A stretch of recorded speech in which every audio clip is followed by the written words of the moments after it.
Estava meditando esses dias sobre o grande impacto que os personagens da Bíblia tiveram no seu tempo. Como eles conseguiram um nível espiritual tão alto, um nível ministerial tão alto, como conseguiram atingir uma consagração tão profunda. Você vai e lê os relatos sobre Jeremias, você é incapaz de igualar um profeta da atual geração a Jeremias. Tamanho zelo, quebrantamento, choro, pranto pela casa de Deus, pelos perdidos. Você vai até Elias e você dificilmente vai achar pessoas tão ousadas, intrépidas e dependentes de Deus como o profeta Elias na Bíblia. Você vai até João Batista e você chega a um extremo, a um cúmulo de uma independência total, de uma ousadia, de uma coragem a qual nós não encontramos. Você vai ao apóstolo Paulo e tudo quando você vai dar exemplo do grau maior, do nível máximo, toda vez que você vai dar um exemplo de uma pessoa que atingiu um nível máximo em qualquer área cristã, você vai terminar no apóstolo Paulo, porque ele conseguiu. E o êxito dele é uma coisa fantástica. Eu não sei se eu abordo o ministério impactante de Paulo, os continentes, o continente que ele viajou e ganhou para Jesus, o poder miraculoso que acompanhava o seu ministério, ou se eu aqui abordo o caráter de Paulo, tamanho amor pelas almas, zelo pela igreja, tamanho compromisso com a causa, tamanha dependência de Deus e profundo caráter. Então nós notamos, e eu estava vendo esses homens, como também os que nós citamos muito aqui, os dos últimos 5 séculos atrás, nós lemos nas biografias, não entendemos como eles conseguiam fazer tanto. Martinho Lutero, que orava 4, 5 horas por dia, foi o pai da reforma. Talvez Jesus, Paulo e Lutero, as 3 personalidades que moveram eras. Jesus antes e depois de Cristo, simplesmente isso. Paulo, fundador dos rudimentos cristãos, das primeiras grandes e fortes igrejas. Lutero, o pai da reforma. Você vai a Jonathan Edwards, você não entende como é que eles falam que ao pregar um sermão, pecadores nas mãos de um Deus irado, a congregação a qual ele pregava, as pessoas seguravam nas cadeiras, pensando que o chão ia abrir e que o juízo final havia chegado. Você vai para David Brainerd, Hudson Taylor, que paixão por almas era aquela? Que nível era aquele ao ponto de dizer, se eu tivesse 100 vidas, disse Hudson Taylor, eu daria todas pela China. Não só bastasse o êxito do ministério, a expressão, o vigor espiritual que eles tinham, porque se eu for só nessa linha, você pode achar que a mensagem é só para ministros do Evangelho, mas não é.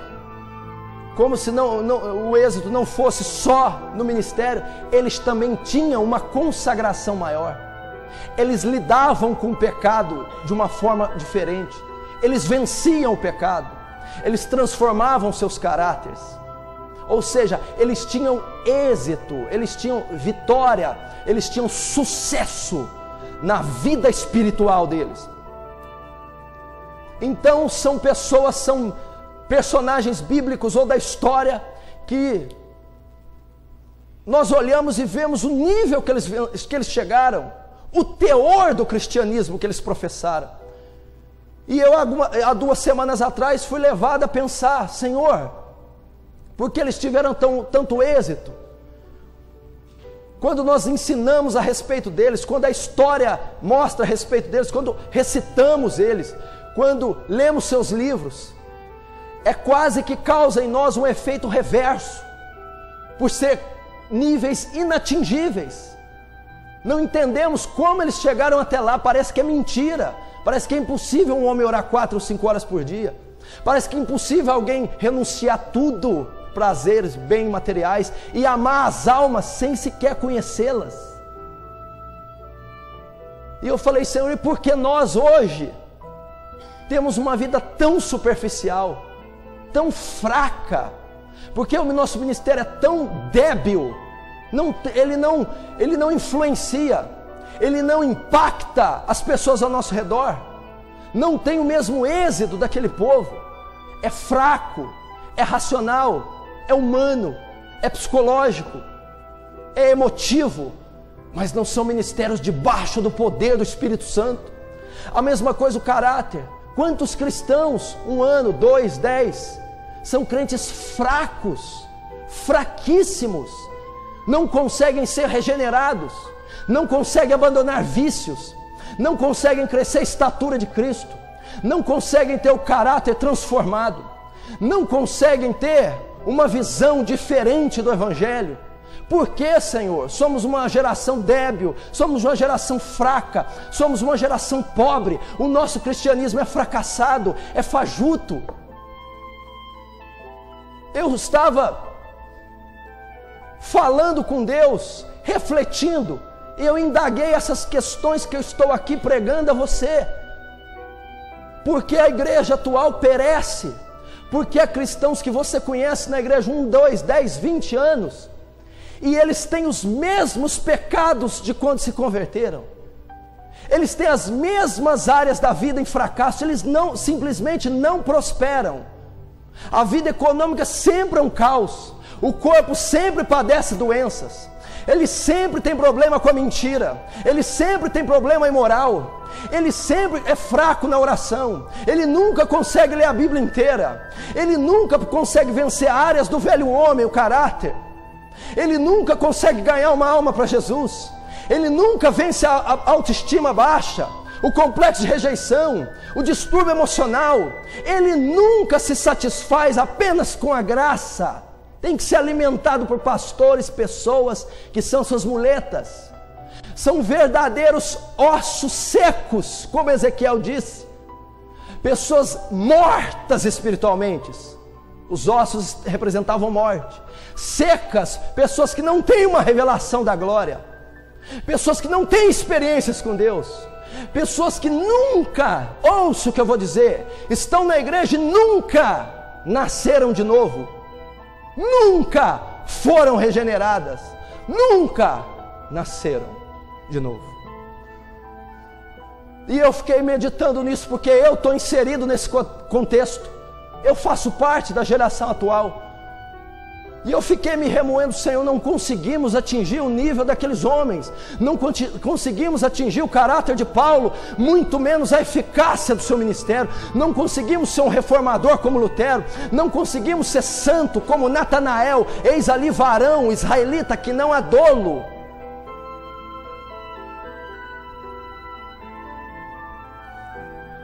Então Deus me levou a esse texto e me respondeu o porquê somos fracos, somos débeis, somos fracassados. Deus me levou a esse texto de Isaías, e Deus me disse: a igreja desse século está fria e morna, o cristão desse século não vence, não cresce, porque falta a ele uma revelação nova da majestade de Deus, falta a ele ter experiências com Deus, falta a ele ter um encontro pessoal com Deus, falta a ele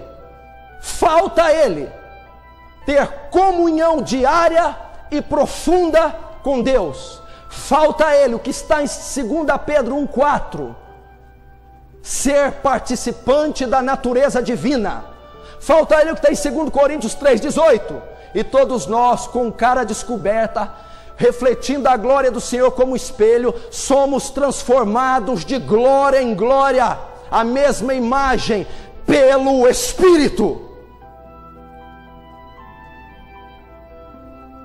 Numa mensagem do Leonard Ravenhill, ele diz na mensagem: a igreja de hoje precisa de uma nova revelação da majestade de Deus.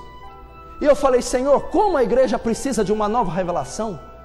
Nós só temos a única revelação, é a palavra. Esse negócio de novo aí, é da onde veio o movimento neopentecostal, tudo novo.